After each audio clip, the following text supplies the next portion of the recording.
Dalam proses yang pertama, iaitu proses update master file, ada ancaman-ancaman yang dihadapi oleh organisasi. Jadi oleh sebab itu organisasi dia perlu melaksanakan kawalan-kawalan tertentu untuk mengatasi ancaman tersebut. Ancaman yang pertama ialah unauthorized changes to payroll master data. Okay, perubahan yang tidak dibenarkan ke atas data induk penggajian. Contohnya ada staff yang dia dapat akses untuk dan dia mengubah gaji dia daripada 5,000 dia letak 50,000 kan. Jadi itu ialah unauthorized changes. Selain daripada itu ada masalah inaccurate ataupun bila kita mengemaskini payroll master data, kita mengemaskini dengan tidak tepat. Okey. Jadi cara untuk kita mengawalnya, untuk kita memastikan ataupun mengurangkan kebarangkalian ada perubahan yang tidak dibenarkan ke atas fail induk penggajian, maka pertama kita perlu laksanakan segregation of duties. Kita melaksanakan pengasingan tugas, iaitu HR department yang membuat perubahan kepada master data, tetapi payroll department yang membuat mengagihkan paycheck. Okey, jadi biasanya dalam struktur organisasi, HR department ialah satu department, payroll ialah satu department yang biasanya di bawah treasury, di bawah bendahari. Jadi payroll department, walaupun payroll adalah salah satu proses di dalam HR, di dalam human resource, tetapi dari segi department dia diasingkan. Bila dia diasingkan, jadi orang payroll dia tak boleh dia tidak boleh menukar data sewenang-wenang dia. Sebaliknya mereka hanya menerima data yang disediakan oleh HR department. Jadi payroll department dia tak boleh nak mengubah data lah. Kedua ialah kita laksanakan access control, iaitu ke atas sistem kita laksanakan kita hadkan capaian kepada sistem. Hanya orang-orang tertentu sahaja boleh capai kepada sistem. Jadi ini untuk kita mengelakkan daripada perubahan secara tidak dibenarkan ke atas data. Untuk ancaman yang kedua, iaitu perubahan ataupun pengemaskian data secara tidak tepat, kita laksanakan data processing integrity controls, dan juga kita selalu menyimak sebarang perubahan yang telah dibuat kepada master payroll data. Jadi bila kita buat penyimakan dengan kerap, kita dapat detect lah, kita dapat mengesan sebarang perubahan yang tidak tepat yang dibuat ke atas data. Proses yang kedua ialah proses validate time and attendance. Kita mengesahkan masa dan kehadiran. Jadi untuk kita mengesahkan masa dan kehadiran ni, dia bergantung kepada bagaimana gaji ataupun bagaimana kehadiran memberi kesan kepada gaji pekerja lah. Dia berbeza-beza mengikut keadaan pekerjaan tersebut. Jadi biasanya penggunaan time card, kalau pekerja-pekerja yang direkod gajinya menggunakan kad masa, biasanya pekerja ini dibayar gaji secara harian. Jadi kalau ada hari yang dia tidak punch dia punya kad dia, maka hari tersebut gaji tidak dikira lah untuk hari yang dia tak punch.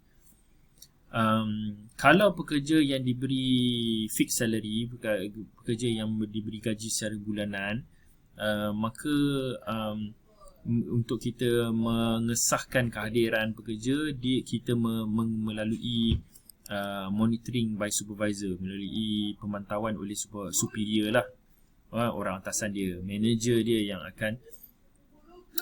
akan aware lah, akan mengetahui sama ada pekerja dia tu datang menjalankan tugas ataupun tidak. Jadi kalau dia nampak bahawa ada masalah dengan pekerja dari segi kehadiran, maka manager dia tidak mengesahkanlah gaji untuk bulan tersebut. Kemudian job time ticket. Jadi job time ticket ni macam yang saya sebut tadi, dia adalah berkaitan dengan projek atau berkaitan dengan perkilangan.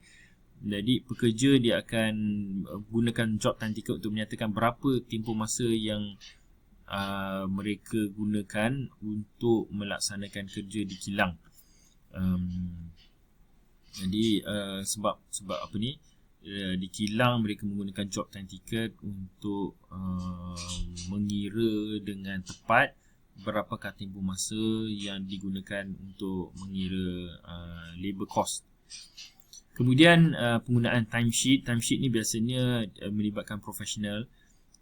Kadang-kadang kita membayar gaji staff profesional kita mengikut masa.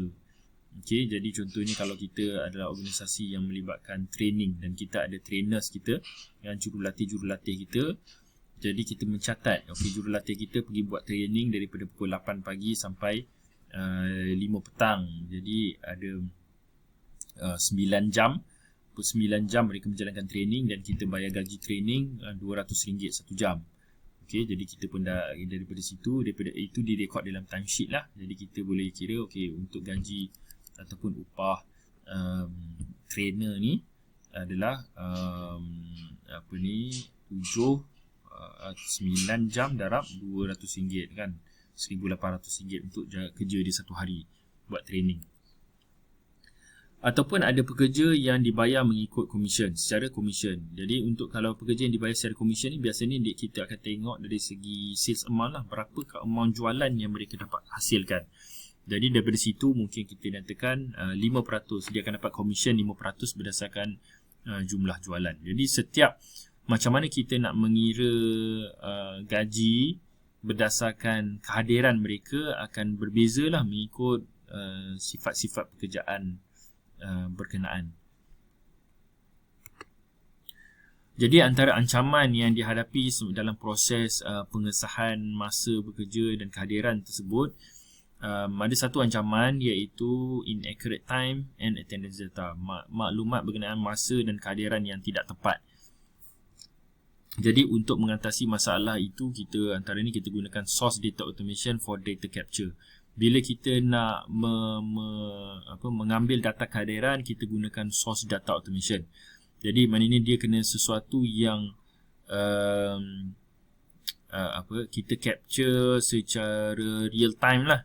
Contohnya pekerja, bila dia datang ke pejabat, maka dia akan katakan dia gunakan kad pekerja untuk dia masuk dalam bangunan. Maknanya kalau dia tak dapat masuk, kalau dia tak ada kad, maka pintu tak boleh dibuka. Okay, dia akan gunakan kad tu untuk dia scan kad, maka baru pintu tu boleh buka. Okay, jadi dengan dia, walaupun nampak macam dia scan kad tu tujuan dia untuk buka pintu, tapi sebenarnya dengan scan kad itu, itulah cara sistem capture bahawa dia telah datang secara automatik. Maknanya kill two birds with one stone lah. Dengan dia scan kad itu, dia dapat akses kepada bangunan dan kehadiran dia juga dicatat. Jadi maknanya tidak ada isu lah. Maknanya selagi asal orang tu tidak lalu, tidak scan ataupun bila dia scan kad yang betul, maka sistem akan capture data yang betul. Jadi tidak timbul masalah inaccurate time. Kemudian kedua, kita gunakan biometric authentication. Untuk kita memastikan lagi bahawa kita hanya rekod orang yang betul yang hadir, bukan kita tersilap orang contohnya, maka kita gunakan biometric authentication. Untuk memastikan kehadiran, kita letakkan, contohnya dia mesti letakkan cap jari dia kepada fingerprint scanner. Okey, jadi yang itu ialah biometric authentication. Jadi kalau dia letakkan cap jari dia orang tak boleh forge lah, orang tak boleh menipu cap jari kan. Jadi memang kita akan capture maklumat orang yang betul. Ketiga ialah kita laksanakan segregation of duties, iaitu adanya reconciliation of job time tickets to time cards. Okay, kita membuat penyesuaian. Kalau time card ni biasanya di punch oleh pekerja tu sendiri, tapi job time ticket ni dia punya supervisor akan masukkan. Jadi kita membuat penyesuaian. Dan keempat ialah supervisory review lah. Supervisor ataupun manager pekerja tersebut akan menyimak lah dari segi kehadiran dia tepat ataupun tidak tepat. Ni cara kita gunakan untuk kita memastikan ketepatan data kehadiran dan masa.